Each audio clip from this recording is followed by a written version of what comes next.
이 시간 하나님께서 인정하시는 꿈의 사람 요셉, 하나님께서 인정하시는 꿈의 사람 요셉이라는 제목으로 하나님 말씀 증거하겠습니다. 사람들이 일반적으로 성공하는 인생을 살기 위해서 꿈이 있어야 된다, 꿈을 가지고 꿈을 꿔야 되고 비전을 가지고 살아야 된다, 이렇게 이야기합니다. 인생을 살아가는 데 있어 꿈 참 소중한 것입니다. 그런데 꿈만 있으면 무조건 다 행복하고 좋은 것인가? 꼭 그렇지는 않은 것 같아요.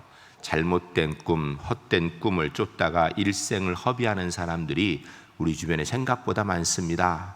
또 내 꿈을 다른 사람에게, 주로 부모님들이 자기 꿈을 자기의 자녀들에게 심기 위해서 강제적으로 막 푸시하다가 결국은 자녀들이 엇나가서 오히려 꿈을 이루는 것이 아니라 꿈 때문에 문제가 되는 경우들이 많이 있는 경우도 얼마든지 우리가 또 볼 수 있습니다. 그렇다면 과연 우리 그리스도인은 꿈을 꿔야 됩니까? 꾼다면 무슨 꿈을 꿔야 됩니까?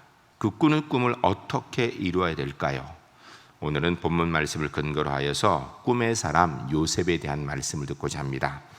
말씀을 듣는 동안에 한번 돌아보시기 바랍니다. 나에게 꿈이라는 게 뭔가? 나는 그 꿈을 어떻게 이루고 어떻게 이루기를 원하고 있는가 생각하는 가운데 우리 울산제일교회 성도님들, 요셉처럼 하나님이 주시는 꿈을 꾸고 하나님의 은혜의 꿈의 역사들 이 땅에 일어나가는 믿음의 주인공들이 주 안에서 꼭 될 수 있기를 주의 이름을 간절히 축복합니다. 첫 번째 따라하겠습니다. 요셉은 꿈의 사람이었습니다.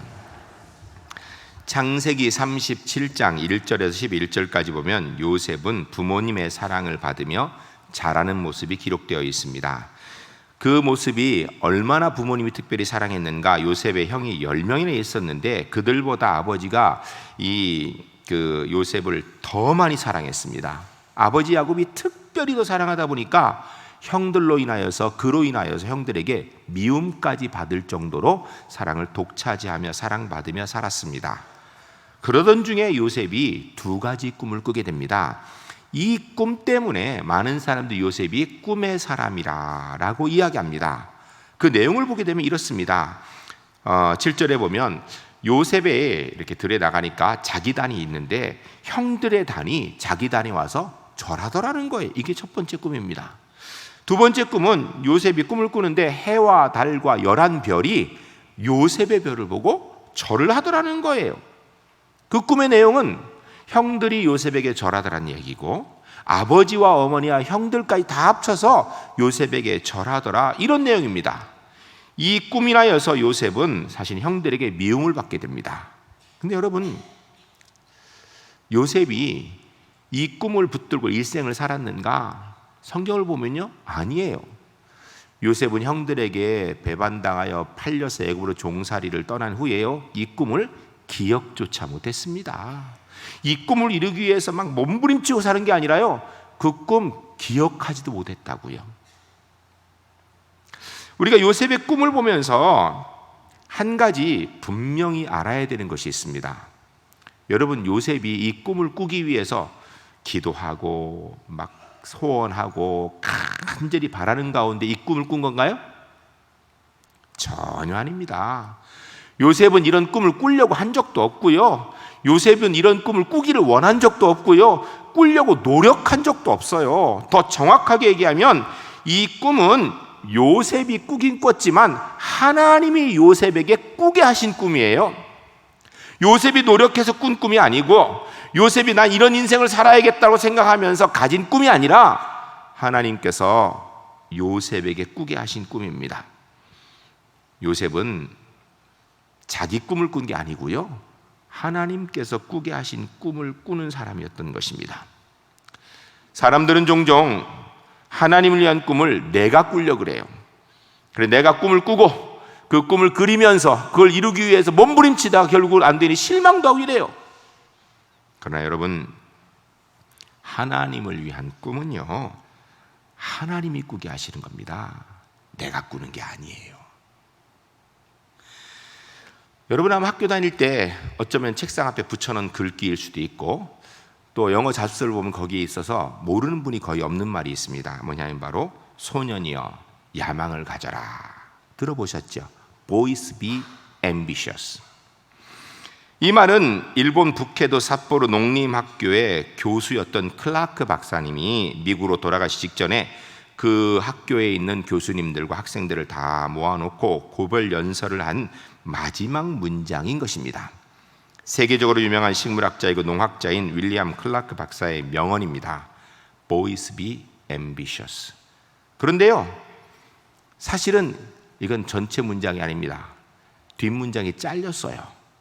원래 클라크 박사님 말씀하신 내용은 이렇습니다.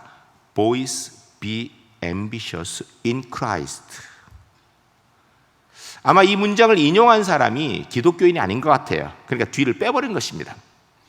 그 문장을 그대로 바꾸면 젊은이여 야망을 가져라 그리스도 안에서. 이걸 좀 더 쉽게 이야기하면 소년이여 예수 그리스도 안에서 예수님이 주시는 꿈을 꾸라 라는 이야기입니다. 사랑하는 성도 여러분, 우리 그리스도인은요 주님이 주시는 꿈을 꾸는 사람이 되어야 됩니다. 우리 울산제일교회는 우리가 원하는 꿈을 꾸는 것이 아니라 주님께서 우리 울산제일교회에 주시는 꿈을 꾸는 하나님의 교회가 주 안에서 꼭 될 수 있기를 주의 이름 간절히 축복합니다. 두 번째 따라하겠습니다. 요셉은 꿈 때문에 당하는 고난 중에 믿음을 지켰습니다. 창세기 37장 12절부터 36절까지 보면 형들이 요셉을 팔아서 애굽으로 팔려가는 요셉의 모습이 기록되어 있습니다. 시작은 이렇게 됩니다. 아버지가 요셉은 너무 예뻐서 데리고 있고 형들은 양을 치러 밖에 내보냈습니다. 그리고선 요셉에게 형들이 양 잘 치고 있는가 가서 확인해 보고 오라고 보냅니다. 형들이 양을 치고 있는데 보니까 멀리서 요셉이 오거든요. 평소에 꿈을 꾼 이야기를 하는데 보니까 자기들이 그 동생한테 절한다는 얘기 아니라 기분이 굉장히 안 좋은데 그 형들이 모여서 이야기합니다. 우리가 저 요셉 죽이자. 그리고 그 꿈이 어떻게 되는지 한번 보자. 요셉이 가까이 올 때 죽이려고 할 때 큰형이 르우벤이 그래도 요셉이 죽으면 아버지가 얼마나 슬퍼하실까 생각하여서 죽이지 말자 사정하여서 물 없는 구덩이에 빠쳐놓습니다. 르우벤이 없는 사이에 미디안 상인 이스마엘 사람들이 지나가는 걸 보고 유다가 이야기합니다. 우리가 동생 죽여서 뭐하냐? 저기다 팔자. 그래 결국은 은 20냥 받고 팝니다. 은 20냥은 어른이 아닌 아이 노예의 값입니다. 르우벤이 돌아보니까 동생이 없어요. 결국은 이 형들이 양을 잡아서 피를 내어서 요셉의 옷을 찢고 그 피를 묻혀가지고 아버지가 가져갑니다. 이거 오다 길에서 주웠는데 이거 혹시 요셉 옷 아니냐고. 아버지는 요셉이 죽었다고 하면서 크게 슬퍼합니다. 그런 일이 벌어지는 가운데 결국 요셉은 팔려서 미디안 상인들 손에 의해서 결국은 애굽에 오게 되고 바로의 시위대장 보디발 집에 종으로 팔리게 됩니다. 한마디로 이야기하면 요셉은요 하나님이 꾸게 하신 꿈 때문에 인생이 잘 나간 것이 아니라 형들의 미움받고 결국은 배신당하여서 종으로 팔리게 된 것입니다. 이어 나오는 창세기 39장 1절로 23절에 보면 요셉이 종으로 팔린 보디발 집에서 생활하고 있는 종살이의 모습이 나타납니다. 그런데요 2절부터 6절까지 보면 요셉이 종살이를 얼마나 잘했는지 얼마나 신실하고 성실한 종이었는지 보디발이 그를 신뢰합니다. 더 나아가서 3절에 이렇게 되어 있습니다. 그의 주인이 여호와께서 그와 함께 하심을 보고 또 여호와께서 그의 범사에 형통하게 하심을 보았더라. 보디발이 보니까 자기 집에 종이 하나 들어왔는데 이 종이 어떤 종인가? 성실히 일하고 있는데 열심히 일하고 있는데 그가 하나님이 그와 함께 하는구나라는 걸 느꼈다라는 이야기예요. 보디발이 보니까 자기 종이 있는데 하나님이 그에게 범사에 형통하게 해주시는 것을 보았다라고 성경이 이야기하는 것입니다. 이어 나오는 5절에 보면 이렇게 되어 있습니다. 그가 요셉에게 자기의 집과 그의 모든 소유물을 주관하게 한 때로부터 여호와께서 요셉을 위하여 그 애굽 사람의 집에 복을 내리심으로 여호와의 복이 그의 집과 밭에 있는 모든 소유에 미친지라 라고 얘기합니다.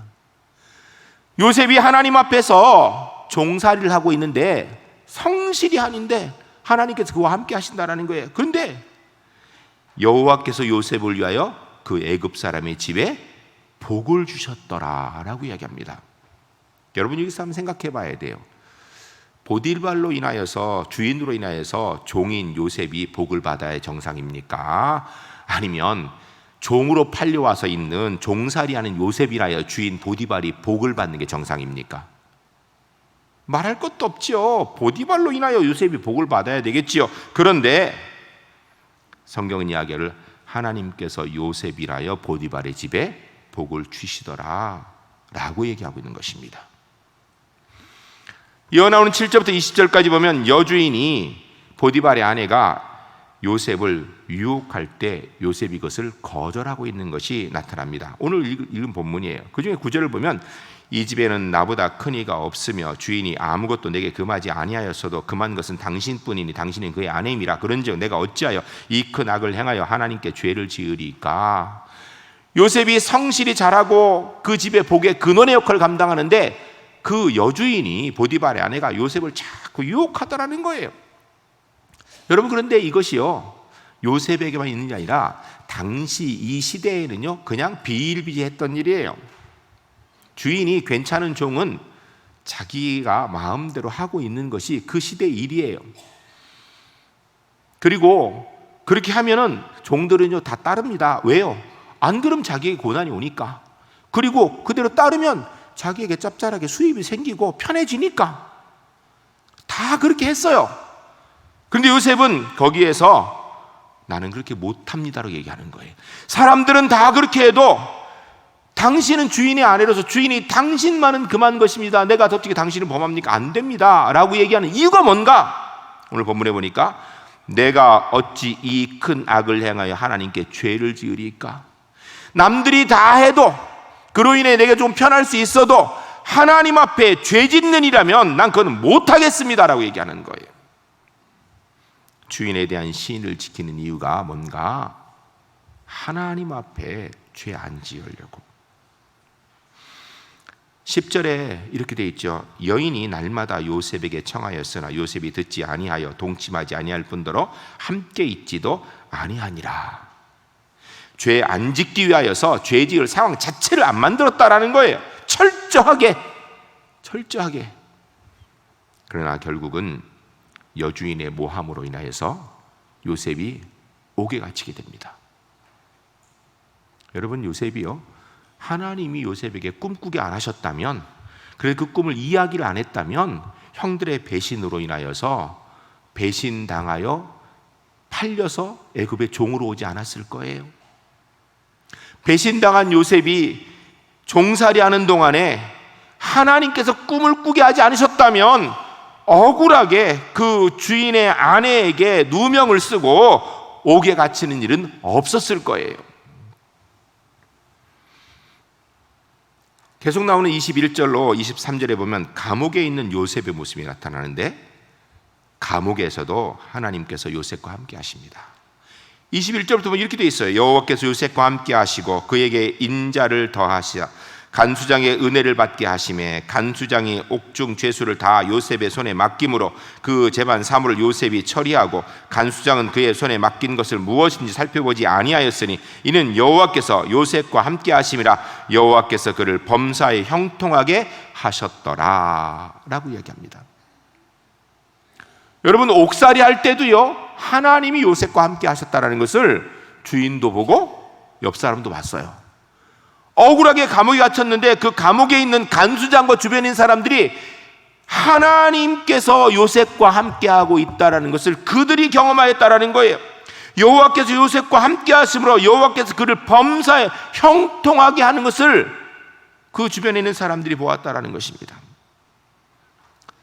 여러분, 우리는 하나님의 형통하심, 함께하심 생각하면 종살이하다 종살이에 벗어나는 것, 옥살이하다 오히려 출소되는 것, 이거 생각해요. 근데 본문에 보니까요 옥살이 하는 중에 하나님이 함께 하시더라. 종살이 하는 중에 하나님이 함께 하시고 주변 사람들이 보더라. 여러분, 이 이야기는요 하나님의 사람은 어디서 무엇을 하는지는 별로 중요하지 않다라는 것입니다. 하나님의 사람이 하나님이 함께 하시면 어디서 무엇을 하는지 그곳에 꼭 필요한 사람, 없어서는 안 되는 사람, 모든 사람이 인정하시는, 오히려 그곳에서 그를 통하여 주변 사람들이 주의 복을 누리게 되는 복의 근원의 역할을 감당하는 사람들이 되더라는 것입니다. 또한 하나님께서 하나님의 뜻을, 하나님의 꿈을 이루는 과정 가운데 고난을 주기도 하신다라는 것을 본문이 이야기하는 것입니다. 근데 고난만 주시는 게 아니고요, 하나님이 함께 하신다라는 거예요. 하나님께서 절대로 버리지 아니하시고 하나님이 함께 하신다라는 것입니다. 여러분, 우리가 주의 뜻을 이루는 가운데 고난이 찾아오면요, 실망합니다. 실망하지 마세요. 상황은 어느 곳에 있을지 몰라요.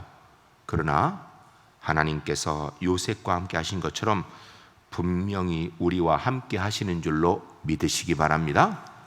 더 중요한 것은요, 그 고난 중에 요셉은 하나님의 형통하게 하심을 경험하게 합니다. 여러분, 옥사장하고 옥에같이 있는 요셉하고 누가 누구를 도와주는 사람이에요? 옥사장이 요셉에게 복을 주고 도와주는 사람이겠어요? 갇힌 요셉이 옥사장을 도와주는 사람이고 복을 주는 사람이겠어요? 말할 것도 없지요. 그런데 오히려 옥사장이 아니라 하나님이 형통하게 하신 사람이 요셉이었고, 요셉 인하여서 옥사장이 보니까 하나님이 함께 하셔서 이 사람이 형통하더라 라고 얘기하더라는 것입니다. 이 옥에 있는 동안에 창세기 40장 1절로 23절에 보니까 요셉이 옥에서 두 관원장의 꿈을 해석해 줍니다. 두 관원장은 술 맡은 관원장과 떡 맡은 관원장입니다. 술 맡은 관원장, 떡 맡은 관원장 하면 지금 어디 위치에 있냐면 대통령 경호실장 되는 사람이에요. 이 당시에는 암살이 많았습니다. 그래서 이 왕이 먹고 마시는 것이 아주 자기 최측근 사람이 맡기는 거예요. 그러니까 떡 맡은 관원장, 술 맡은 관원장 하면 대통령 경호실장이에요. 그런데 이들이 무슨 일인지 왕의 노염을 사서 요셉이 있는 감옥에 갇힌 겁니다. 근데 어느 날 이 둘이 꿈을 꿨어요. 그런데 아침에 일어났는데 둘 다 꿈이 무슨 뜻인지 몰라가지고 심란해하고 있을 때 요셉이 들어보고 해석해 주는데, 그 해석의 결과로 술 맡은 관원장은 다시 복직되고 떡 맡은 관원장은 죽임을 당하게 됩니다. 꿈을 해석해 주면서 요셉이 이야기합니다. 나는 억울하게 이곳에 갇힌 사람입니다. 당신이 복직되면 나를 좀 기억해 주세요 라고 이야기합니다. 이 요셉의 말대로 진짜 이 술 맡은 관원장이 복직이 됐는데, 복직된 후에 이 술 맡은 관원장이 요셉을 잊어버립니다. 진짜 바빠서 잊어버렸는지 아니면 자기의 부끄러운 과거의 시간이라 잊으려고 해서 요셉을 잊었는지 모르겠지만 잊어버리게 됩니다. 요셉은 형제들에게 배신당하고요, 주인의 아내에게 모함당하고요, 결국은 꿈을 해석해 준 술 맡은 관원장에 잊혀진 존재가 됩니다. 여러분, 잊혀진 존재는요 참 비참합니다. 삶을 살아가면 사람들이 아무도 날 기억 못 해줘요. 외롭습니다. 사랑하는 성도 여러분, 이 세상을 살면서 사람들은 나를 잊을 수 있습니다. 자기들의 필요에 따라서 얼마든지 잊을 수 있습니다. 그러나 우리 하나님은 분명히 그때에도 나를 기억하시고 함께 하시는 줄로 믿으시기 바랍니다. 하나님은요 잊지 않으십니다. 우리를 하나님이 주신 꿈을 꾸고 있는, 그래 그 꿈 때문에 요셉은 배신당하고 모함당하고 잊혀진 존재가 되었습니다. 그런데요, 여기에서 우리가 중요한 것 한 가지 배울 수 있습니다. 요셉이 그 상황에 어떻게 했어요? 끝까지 하나님 앞에 믿음을 지켰습니다. 우리는 이 땅의 삶을 살면서 잘 나갈 때도 당연히 믿음을 지켜야 돼요. 그런데 우리가 하나님의 꿈을 이루는 가운데 혹 억울하게 아니면 나의 실수로 심각한 문제에 봉착할 때가 있을 것입니다. 배신도 당하고 모함도 당하고 사람들이 나를 잊어버렸을 때 그때 좌절낙마하고 아이고 내 인생 끝났는데 하고 막 살면 안 돼. 절대로요. 왜요? 우리는 하나님의 사람이에요. 하나님이 함께 하세요. 그때 끝까지 주님 바라보며 믿음을 지키는 요셉 같은 하나님의 사람들이 꼭 될 수 있기를 주의 이름으로 간절히 축복합니다. 세 번째 따르겠습니다. 요셉은 하나님의 꿈을 이루는 사람입니다. 꿈은 하나님께서 요셉에게 꾸게 하신 것입니다. 그리고 그 꿈을 이루도록 함께 하시는 은혜도 하나님이 주셨습니다. 그러나 그 꿈을 이루기 위해서 요셉은 꿈을 이루는 과정 가운데 고난도 당합니다. 그렇지만 요셉은 그 속에서 믿음을 지켰습니다. 요셉은 고난 중에 믿음을 지키는 것이 할 일이었고요, 하나님께서는 요셉에게 주신 꿈을 이루시는 역사를 베푸신 것입니다. 우리에게도 동일합니다. 여러분, 우리가 내가 내 꿈 꾸고 사는 사람은요 행복하지 못합니다. 하나님께서 우리에게 꾸게 하시는 꿈을 꿔야 됩니다. 그럴 때에 그 꿈을 이룰 수 있는 은혜도 하나님께서 함께 주실 줄로 믿습니다. 그 과정 가운데 우리는 믿음을 지켜야 됩니다. 고난이 와도 환난이 와도 믿음을 지켜야 됩니다. 요셉을 통하여 하나님께서 은혜의 역사를 이루신 것처럼, 꿈을 이루신 것처럼 우리가 그렇게 신앙생활하는 가운데 주님께서 우리를 통하여서도 꿈의 은혜를 이루어 가실 줄로 믿습니다. 여러분, 근데 요셉의 꿈은요 단순하게 요셉 혼자 잘 먹고 잘 사는 성공을 이야기하는 게 아니었어요. 많은 사람들이 꿈을 이야기하면요 내가 성공하는 걸 이야기를 해요. 물론 요셉이 성공했지요. 그러나 그 꿈은, 하나님의 꿈은 그저 요셉 혼자 잘 먹고 잘 사는 것이 아니라 요셉이라여서 요셉과 가족과 애굽과 그 주변의 수많은 백성들의 구원에 관한 문제였어요. 하나님께서 나를 향한 꿈은 그저 나 하나 잘되게 하신 것이 아니라 나를 통하여 내가 생각하는 수많은 사람들에게 하나님의 은혜의 역사를 베푸시고 구원과 행복한 삶을 누리게 하기 위한 것이라는 것을 기억해야 됩니다. 창세기 41장 1절로 36절에 보면 요셉이 바로의 꿈을 해석하는 모습이 기록되어 있습니다. 요셉이 옥살이를 2년쯤 하였을 때 바로가 꿈을 꿉니다. 두 가지 꿈을 꾸는데요, 하나는 꿈을 꿨는데 아주 그냥 틈실한 암소들이 7마리나 바로가 나일강가에 나왔는데 거기에 이렇게 있더라는 거예요. 또 평생 생전 보지 못한 기가 막히게 좋은 소들이. 그래서 야, 참 소 좋다 라고 얘기했는데, 이 잠시 있으니까 바싹 마른 소, 생전 보지 못한 그렇게 아주 그냥 파리한 마른 소가 7마리가 나오더니 그 풍성어 틈실한 암소를 다 잡아먹어버렸어요. 그랬는데도 이 바싹 마른 파리한 암소가 하나도 좋아지지 않아요. 바로가 꿈에 깼는데 너무 꿈이 이상한 거예요. 이게 무슨 꿈인가? 그리고 또 잠이 들었어요. 또 꿈을 꿨는데 아주 참신한 이삭이 7개가 나오는데 너무너무 한 번도 보지 못한 좋은 이삭이. 그런데 곧이어서 아주 바싹 마른 7개 이삭이 나오더니 그 틈실한 이삭을 다 먹어버렸는데도 이 바싹 마른 이삭이 하나도 좋아지지 않는 거예요. 꿈을 깼는데 그 다음에 잠이 안 와요. 하루 종일 그 생각이 나요. 그래서 사람들 불러서 내가 꾼 꿈이 무슨 꿈인지 좀 풀어봐라 하는데 아무도 못 풀어요. 그때 술 맡은 관원장이 자기가 2년 전에 감옥에 갇혔을 때 자기 꿈을 해석해 준 요셉을 기억합니다. 그리고 요셉을 천 거예요. 요셉이 와서 듣고 그의 꿈을 해석해 주는데 앞에 있는 틈실한 소 7, 암소 7, 그리고 틈실한 7개 이삭은 7년의 풍년을 이야기합니다. 이제까지 애국에 없었던 풍년이, 기가 막힌 풍년이 7년 동안 있을 것입니다. 뒤에 나오는 바싹 마른 파리한 암소, 바싹 마른 이 이삭 7개는 7년 흉년을 얘기합니다. 7년 풍년 뒤에 7년 흉년이 올 것입니다. 그런데 이렇게 같은 꿈을 2번 연속해 꾼 것은 하나님께서 당장에 실행하시기 위해서 이렇게 꾼 겁니다. 어떻게 해야 되는가? 풍년 때에 그 풍년의 소출을 중에 일부를 모아서 저축하면 흉년 때에 흉년에 살 수 있을 것입니다 라고 제시를 합니다. 그로 인하여서 창세기 41장 37절에서 57절에 보면 요셉이 애굽의 총리 대신이 됩니다. 요셉이 총리로 임명되어지고 흉년을 대비하여서 요셉 덕에 애굽의 온 사람들이, 그리고 주변에 있는 사람들이 흉년을 면하고 죽지 않고 생존하게 되는 것입니다. 여기쯤 오면 우리가 무릎을 탁 칠 수 있죠. 요셉이 옛날에 꾼 꿈이 바로 이것 위하여인 거구나. 요셉이 그 꿈 때문에 형들에게 배신을 당하여서 종으로 애굽에 팔린 이유가 이것 때문이구나. 요셉이 주인의 아내의 모함 때문에 억울하게 옥에 갇힌 이유가 바로 이렇게 되기 위한 과정이었구나라고 우리가 그때 알게 되고 궁금증을 풀게 되는 거예요. 이거는요, 요셉도 그 중에 몰랐고요, 다른 사람도 몰랐어요. 하나님만 알고 계시는 거예요. 근데 믿음을 지키는 가운데 하나님께서 요셉을 그렇게 인도하시더라는 거예요. 저는 제가 목사가 되겠다라는 꿈을 꾸지를 못했습니다. 실제로 제가 하고 싶은 일은 따로 있었습니다. 하나님께서 저를 향한 꿈이 목사가 되어서 목회하는 것이기 때문에 제가 지금 이 자리에 있는 거예요.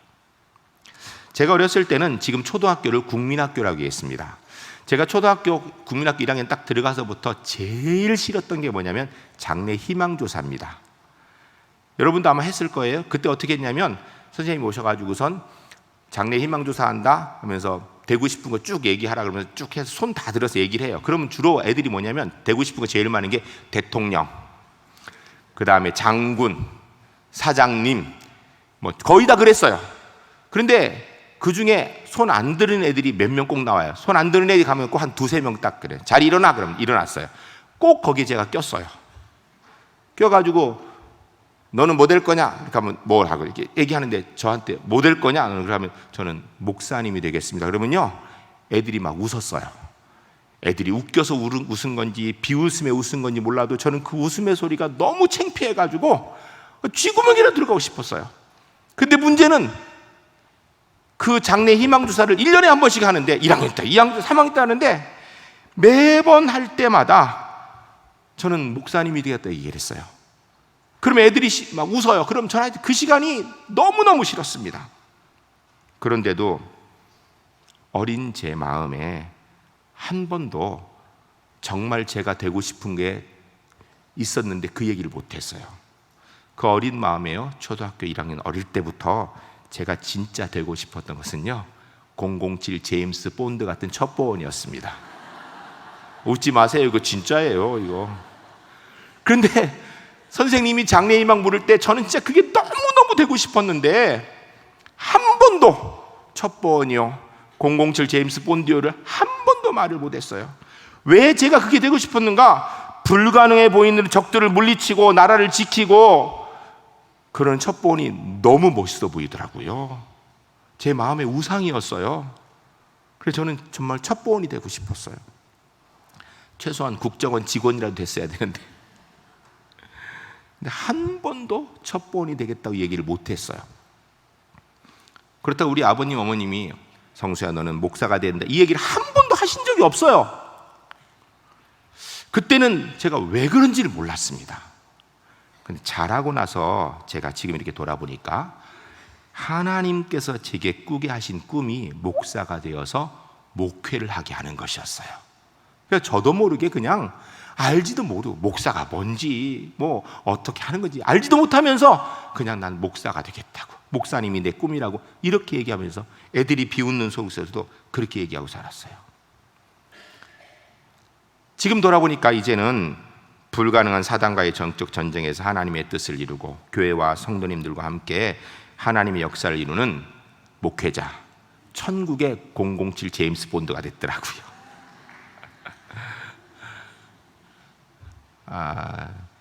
여러분 제가 이렇게 하나님의 인도하심으로 목회자가 된 것 그대로 여러분 중에는 어떤 분은 장로님으로 어떤 분은 안수집사님으로 어떤 분은 권사님으로 어떤 분은 서리집사님으로 어떤 분은 성도님으로 하나님이 택하셔서 그 꿈을 주시고 은혜로 인도하시는 울산 제1교회 성도님들이 되신 줄로 믿습니다.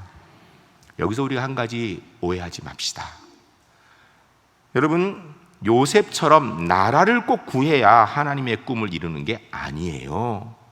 저와 여러분은 하나님께서 우리에게 허락하신 가정에서 우리의 일터에서 우리 울산 제1교회에서 하나님께서 원하시는 꼭 필요한 하나님의 사람으로 이 시대의 요셉의 꿈을 이루는 우리 울산 제1교회 하나님의 사람들이 꼭 돼야 될 줄로 믿습니다.